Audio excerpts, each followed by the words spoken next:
मैत्री बोध परिवार एक सोशियो स्पिरिचुअल ऑर्गेनाइजेशन जो कार्यरत है मानवीय चेतना के उत्थान के लिए। इसी हेतु से विश्व भर उनके कई प्रयासों से मानवता की सहायता, शांति का अनुभव और जीवन को प्रेममय बनाने में कार्यरत है। आपकी उन्नति के लिए, आपके परिवर्तन के लिए मैत्री बोध परिवार प्रस्तुत करता है मैत्री संगत, दैविकता से मित्रता। तो यहाँ पे रावण जो हीनता का भाव सोच रहा है नंदी के लिए, क्यों? क्योंकि खुद को शक्तिशाली मानता है। वानर कहना, तुच्छ जानवर कहना, किसी के लिए भी ये संज्ञा, ये शब्द सही नहीं है। और फिर नंदी ने आग्रह जब किया, फिर भी रावण चुप नहीं हो रहा है, दशानन चुप नहीं हो रहा है, तब नंदी ने श्राप दिया कि जिस तरह से तुम मुझे जानवर कह रहे हो, वानर कह रहे हो, यही वानर एक दिन तुम्हारे पूरे साम्राज्य को जलाकर राख कर देगा। लेकिन रावण हंसते हैं कि तू क्या श्राप देगा मुझे, और हटा देते हैं नंदी को अपने सामने से और आगे चलते हैं। यही कि मैं अब शिव जी को, अपने आराध्य को, महादेव को अपने साथ लेकर जाऊंगा और मैं सेवा करूंगा। मैं बताऊंगा भक्ति क्या है, कैसे अपने आराध्य को रखते हैं। और क्योंकि शिव जी को कैलाश बहुत पसंद है तो कैलाश सहित ले जाऊंगा, इतनी शक्ति है। तो अब दशानन अनुमति नहीं ले रहे हैं, मेरे साथ चलोगे नहीं चलोगे वो कोई प्रश्न ही नहीं है भाई, मैं उनका परम भक्त, मैं ले जाऊंगा। नंदी रोकते हैं, ऐसा मत करें आप हैं शक्तिशाली, मैं मानता हूँ, लेकिन ऐसा ना करें, मेरे आराध्य के साथ ऐसा ना करें। दशानन कोई सुनवाई नहीं, और थी शक्ति सच में। कैलाश पर्वत को दोनों हाथों से उठाते हैं, लेकिन शिव बाबा भी, भोले बाबा भी अपने पैर के अंगूठे से सिर्फ थोड़ा सा प्रेस करते हैं। जैसे ही प्रेस करते हैं, कैलाश पर्वत नीचे और दशानन के दोनों हाथ अंदर दबे हुए। पूरी ऊर्जा लगा दी, हाथ नहीं निकल रहे हैं, जबकि हाथ दबा हुआ है। तब समझ में आता है। और जो रोते हैं दशानन के, जो रोते हैं, जो दहाड़ कर रोते हैं, और जो दहाड़ने की आवाज़ पूरे पृथ्वी त्रिलोक में जिस तरह की जो कंपन्नता होती है ना, बहुत जोर से दहाड़ते हैं। वो जो दर्द होता है हाथ दबने का, और भोले बाबा का एक अंगूठा दबना में, मतलब फिर भी दशानन थे, बच गए, थी उतनी शक्ति उनमें। अब निकले कैसे? तो नंदी कहते हैं कि महादेव को यदि प्रसन्न करना है और इस परिस्थिति से बाहर आना है तो बस भक्ति करो, कुछ अच्छा सा उनके लिए भक्ति के छंद बोल दो। और तब रावण उस परिस्थिति में, दोनों हाथ कैलाश पर्वत के नीचे, दर्द हो रहा है, तब शिव जी की उस स्तुति का गान करते हैं, छंद बनाते हैं उस विकट परिस्थिति में, गाते हैं, जिसे स्वयं शिव जी ने बाद में शिव तांडव स्तोत्रम का नाम दिया। और शिव जी प्रसन्न होते हैं, अंगूठा हटाते हैं, दोनों हाथ बाहर आता है। वो उस पल का जो छंद की रचना थी, जो भाव थे, शिव जी आते हैं दशानन के सामने, आशीर्वाद देते हैं, दर्शन देते हैं,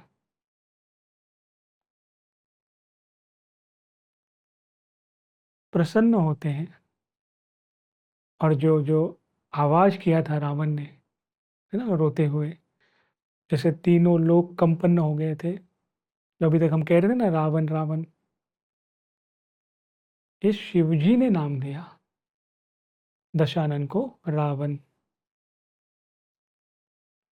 और जब आराध्य नाम देते हैं, सच में ऐसा होता है कि एक दीक्षा का प्रोसेस होता है, जहाँ पे आपके आराध्य या गुरु आपको अपना शिष्य बनाते हैं और आपको आपका आध्यात्मिक नाम, आपका जो आध्यात्मिक गुण है, उसके हिसाब से आपको नाम मिलता है। और पूरे ब्रह्मांड में उस समझ लीजिए एक माथे पे छप जाता है कि ये आपके आराध्य हैं या ये आपके गुरु हैं। तो नया नाम मिलना, नया नहीं, एक्चुअली आपका वास्तविक नाम मिलना है। सांसारिक नाम तो हमें मिल जाता है माता पिता से, लेकिन वास्तविक नाम हमारे आराध्य से, हमारे गुरु से मिलता है। वो जो हमारी क्वालिटी है, हमारे जो गुण है, उसके हिसाब से वो नाम मिलता है।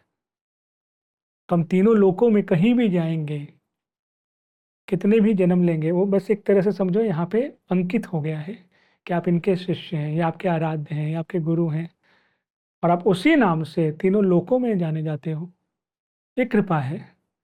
और वो कृपा दशानन यानी जो रावण है उन पर हुई भक्ति से।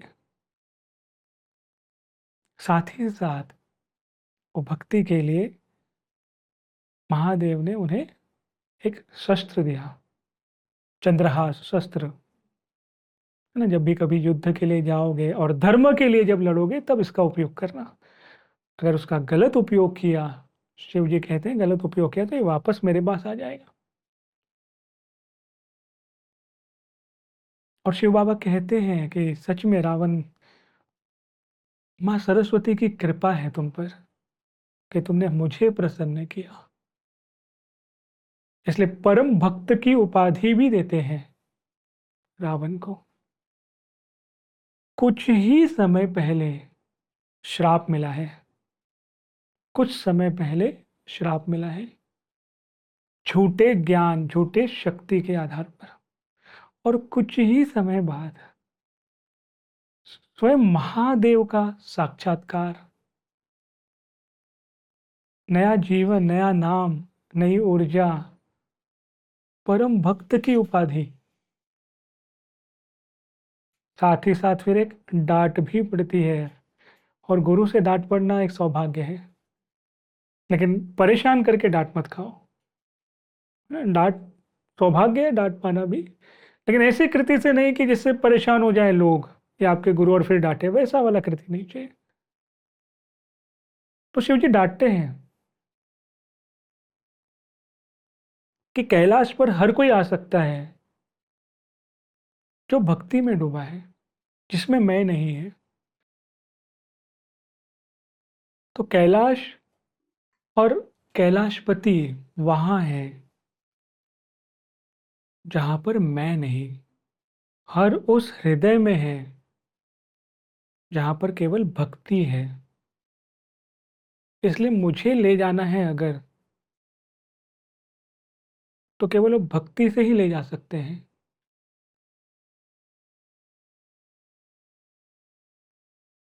रावण सच में वो नाम सुनकर, वो शस्त्र लेकर और शिव जी की कृपा पाकर धन्य हो गया। इसलिए आज हमारा इस विषय में बात हो रहा है। हम बात कर रहे हैं भक्ति की, और उसमें हम बात कर रहे हैं रावण की। तो कृपा हुई है, सच में रावण में वो भक्ति थी, इसलिए तो महादेव के परम भक्त थे, और ये उपाधि स्वयं महादेव ने दी है। लेकिन अब आगे अगर हम देखें कि साक्षात्कार हुआ, आराध्य से मिले, सब कुछ मिला, लेकिन फिर भी पतन हुआ, उसका कारण समझें। बहुत ज़रूरी है ये समझना। जब हम अपने आराध्य से मिलते हैं, साक्षात्कार होता है, अनुभूति होती है, कुछ मिलता है, यानी वो ऐसा है कि आपके आराध्य ने एक दीप प्रज्वलित किया है, एक दीप जलाया है।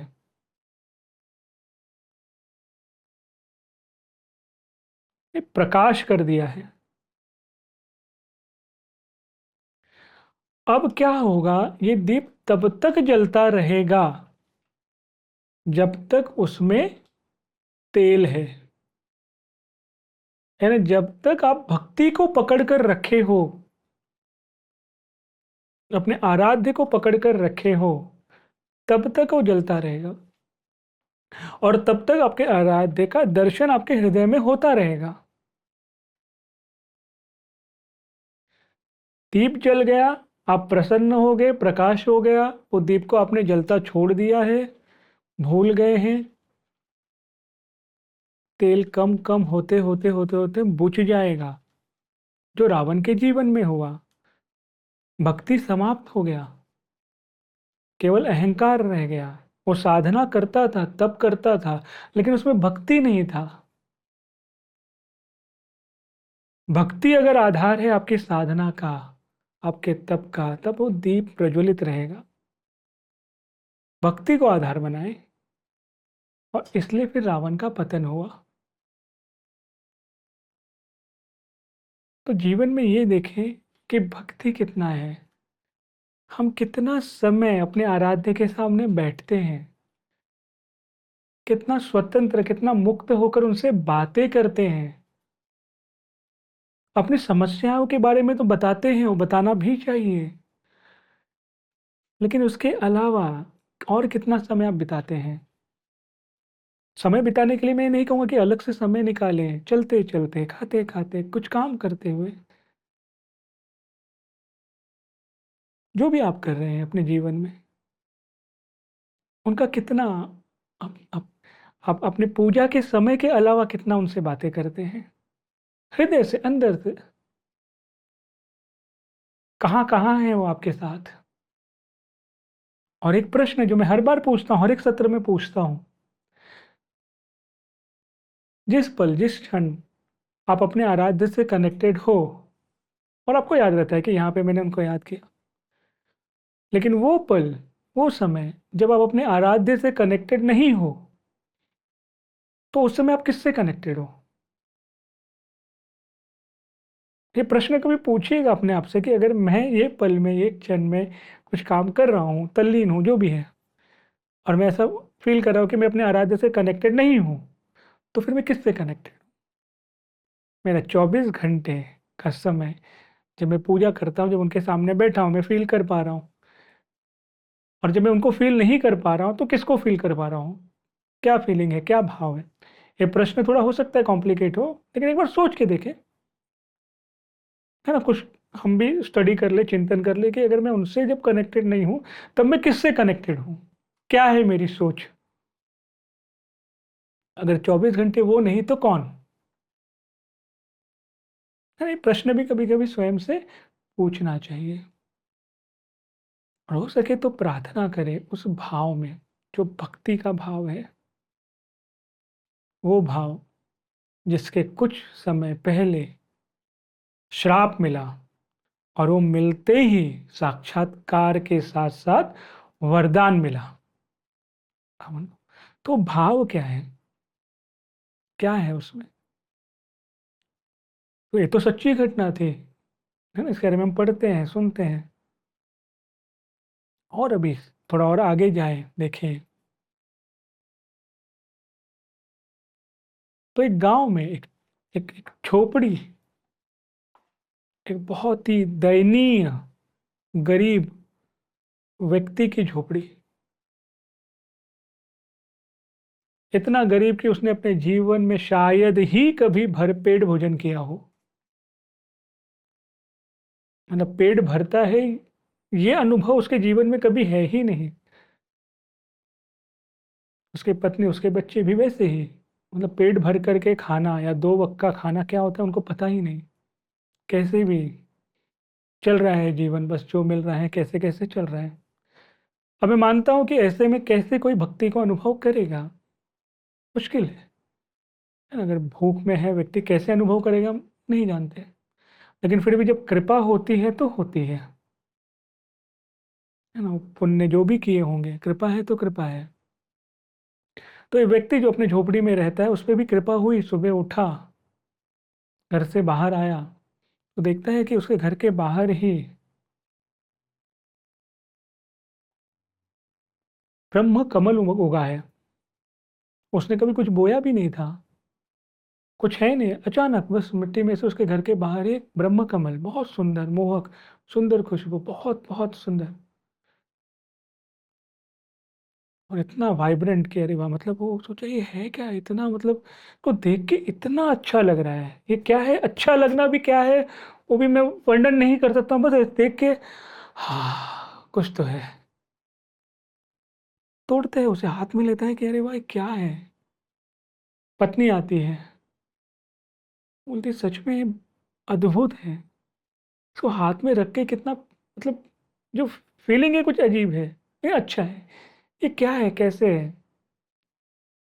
तो उसकी पत्नी कहती हो ना हो, ऐसा हुआ होगा क्योंकि कल यहाँ से बुद्ध भिक्षा मांग कर गए हैं। मेरे घर में कुछ था तो नहीं, जो भी था मैंने कुछ दाने दिए हैं। तो कहीं ना कहीं उनकी कृपा से, उनके प्रेजेंस से, है ना, उनके दैवत्व से ये आया होगा। अन्यथा और कुछ कारण नहीं है, ना हमने कुछ बोया है ना कुछ है, अचानक ऐसे ब्रह्म फूल आ गए, ऐसे आता नहीं है। और मैं कह भी नहीं सकता हूँ कि ब्रह्म फूल होगा, कुछ और ही होगा। ये तो मैं शब्द दे रहा हूँ ब्रह्म फूल का। मेरे हिसाब से शायद वही सबसे बड़ा है, शायद वो ब्रह्म फूल भी ना हो, कुछ अलग ही हो, अलौकिक। नाम के लिए मैंने ब्रह्म फूल कह दिया, वो कुछ अजीब ही था, लेकिन था तो फूल। तो एकदम शांत अच्छा अनुभव दे रहा है। अब प्रश्न है कि इसका करे क्या, क्योंकि ज़्यादा समय तक तो चलेगा नहीं। उनकी पत्नी कहती है कि उनकी कृपा से आया है, तो चलते हैं, उन्हीं के चरण में अर्पित करते हैं। बुद्ध से मिलते हैं, है ना, वो आए, उन्होंने भिक्षा ली, उनकी कृपा से ये आया। वो भिक्षा में हमने कुछ दिया भी नहीं, क्या है मेरे घर पे कुछ नहीं है, लेकिन फिर भी उनके केवल रहने से ये ऐसा हुआ है। तो उनके चरणों में अर्पित करेंगे तो क्या होगा, चलते हैं। इस भाव से वो तैयार हुए कि थोड़ा समय और बीत जाए तो चले। समय बीता, ये पति पत्नी निकले। जैसे ही निकलते हैं तो ये खबर तो फैल गई सब जगह कि ऐसा कुछ हुआ है। तो वहाँ के जो महामंत्री थे उस राज्य के, वो आते हैं, कहते हैं ठहरो, तुम मुझे ये फूल दे दो, मैं तुम्हें पूरे जीवन के लिए पर्याप्त धन और एक महल देता हूँ, लेकिन ये अवसर मुझे दो। बुद्ध की कृपा से ये जो फूल आया है, मैं उनके चरणों पे डालूं, इसलिए तुम्हारे जीवन की सारी गरीबी में मिटाता हूँ, आजीवन जो पैसे चाहिए वो, और एक अच्छा महल में देता हूँ। ये पति पत्नी की आंखें चौंक गई कि अरे क्या है ये? मतलब मेरे जीवन की पूरी गरीबी मिटा दे रही है, इससे अच्छा डील क्या हो सकता है। बुद्ध से हम रोज मिल सकते हैं, कभी भी मिल सकते हैं, है ना। ये केवल एक फूल देने से अगर मेरे जीवन की गरीबी खत्म होती है ना, कभी जीवन में भरपेट भोजन नहीं खाया है, क्या चाहिए। ये उनकी कृपा है, हो सकता है उनकी कृपा से ये आया और मेरे जीवन की गरीबी नष्ट हो रही है, तो वरदान है, क्यों नहीं दे।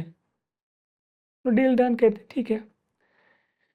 जैसे ही देने वाले होते हैं, उस राज्य का जो सबसे बड़ा व्यापारी होता है, बिजनेसमैन, वो कहता है रुको रुको, मेरे पास भी एक प्रपोजल है, रुक जाओ। मैं तुम्हें सातों पुश्त तक खा सके रह सके उतना धन देता हूँ, और एक नहीं, मैं 7 महल देता हूँ, ये पुष्प मुझे दे दो। मैं इस पुष्प को बुद्ध के चरणों पे रखूंगा। सोचो, जीवन का कायाकल्प हो गया, मैंने केवल एक पुष्प। बुद्ध आए, भिक्षा लेकर गए, और 7 पुष्प का मतलब 7 पीढ़ी खा सके उतना, 7 महल, क्या चाहिए। ठीक है, डील डन। महामंत्री बोलते अब इतना तो मैं नहीं दे सकता हूँ भाई, ठीक है, ओके। दोनों बोलते हैं कि कब क्या कृपा हो गई भाई, ठीक है ले लीजिए। फिर आवाज आती है रुको, वहां के राजा आते हैं। वो राजा कहते हैं रुक जाओ, ये पुष्प मुझे दे दो, मैं तुम्हें ये गांव सहित 12 गांव का राजा बनाता हूँ, और जितना ये दोनों ने कहा उसका दुगना देता हूँ। ये पुष्प मुझे दे दो, ये मैं बुद्ध के चरणों पे अर्पित करूंगा। जीवन में और कहाँ मिलेगा ऐसा डील, ऐसी कृपा भौतिक जगत की उन्नति के लिए।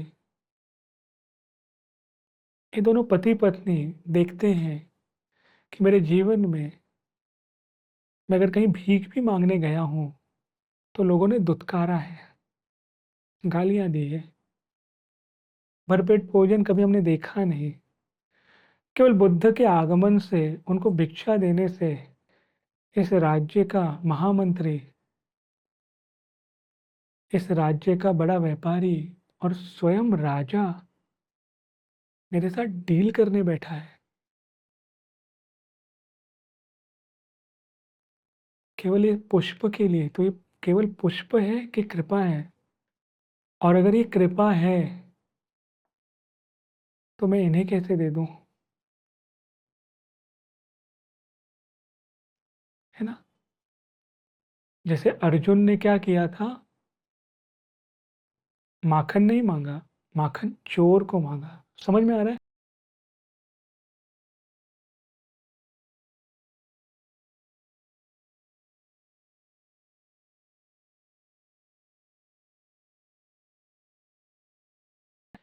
वो पल को समझिए जहाँ पे आपने आजीवन भूख को झेला है, बच्चों ने झेला है, सब कुछ मिल रहा है, लेकिन ये सच्ची कृपा है जहाँ पे अब आप भाव को चुन रहे हैं, जहाँ पर आप आराध्य को चुन रहे हैं कि मैं ही उनका हो जाऊं, मैं ही उनका हो जाऊं। तो ये पुष्प मैं ही क्यों ना अर्पण कर दूं उनके चरणों पे? कुछ तो बात होगी जिसके कारण ये सब सब कुछ छोड़कर ये पुष्प लेना चाहते हैं। तो मैं वो सब कुछ लेकर पुष्प कैसे दे दूं? दोनों पति पत्नी उस पुष्प को हाथ में लेते हैं, हृदय से लगाते हैं। ये सच्ची घटना है, अच्छे से समझें। लोगों ने अलग अलग तरीके से कही होगी।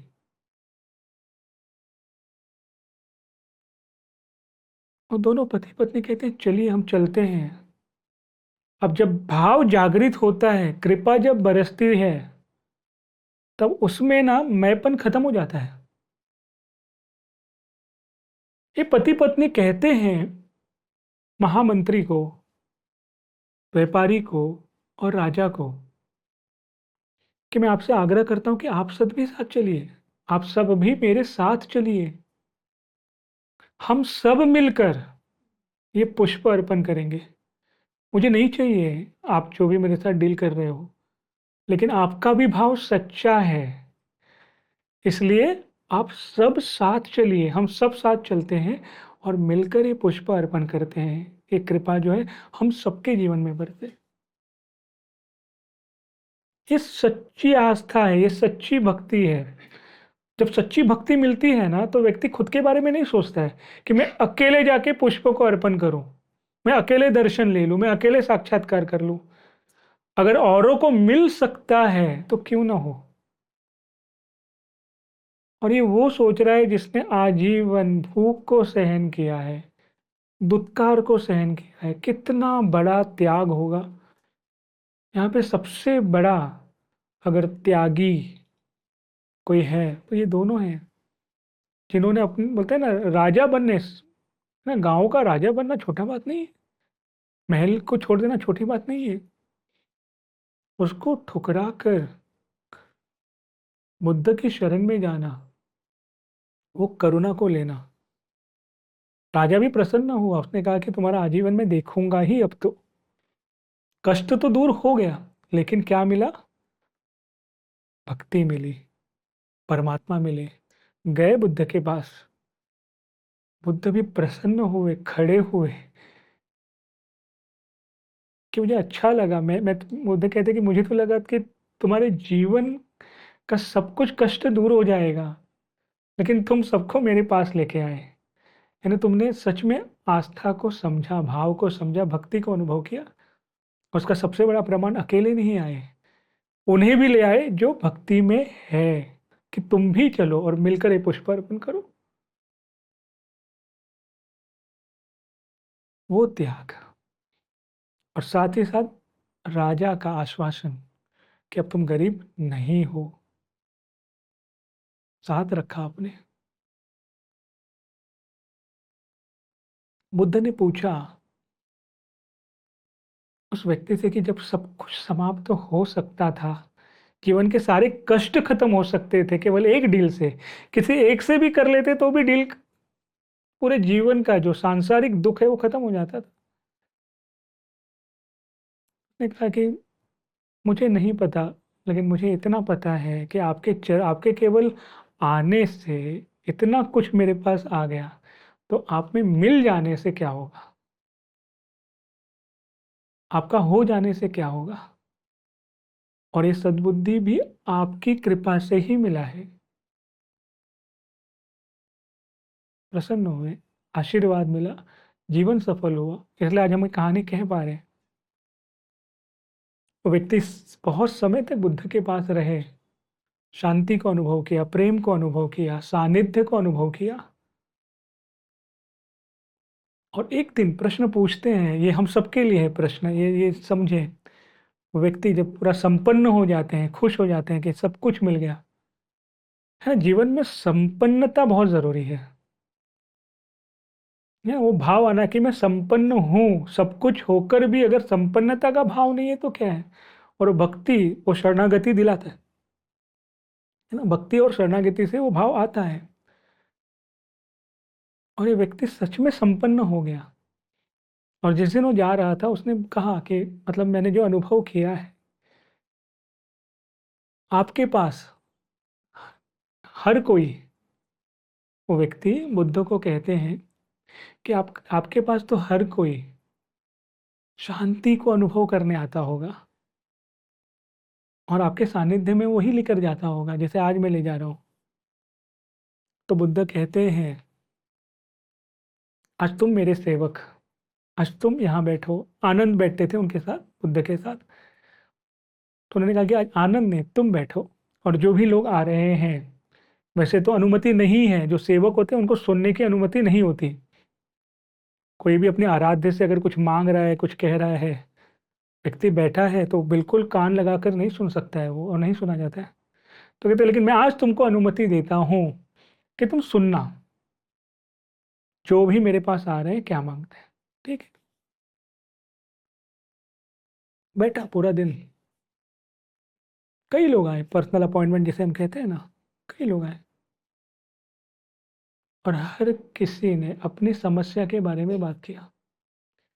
एक भी व्यक्ति ऐसा नहीं था सुबह से लेकर शाम तक जिसने बुद्ध से आग्रह किया हो कि मुझे शांति को अनुभव करना है। बुद्ध ने कहा देखा, तुमने कहा कि हर कोई शांति को अनुभव करने के लिए आता होगा, लेकिन ऐसा कोई नहीं है जो मेरे पास शांति को अनुभव करने आता है। अपने आराध्य से एक बार बात करके तो देखो। बहुत कुछ जीवन में समस्याएं हैं, चुनौती हैं, परेशानियां हैं, जटिल है, कॉम्प्लिकेटेड है, और वो सब अपने आराध्य से बात करो, करना भी चाहिए। लेकिन कुछ ऐसा मांगो, कुछ ऐसा आग्रह करो जो हमें परिपूर्ण बनाए। कुछ ऐसा मांग लो जिसके बाद कुछ मांगने की आवश्यकता ना पड़े।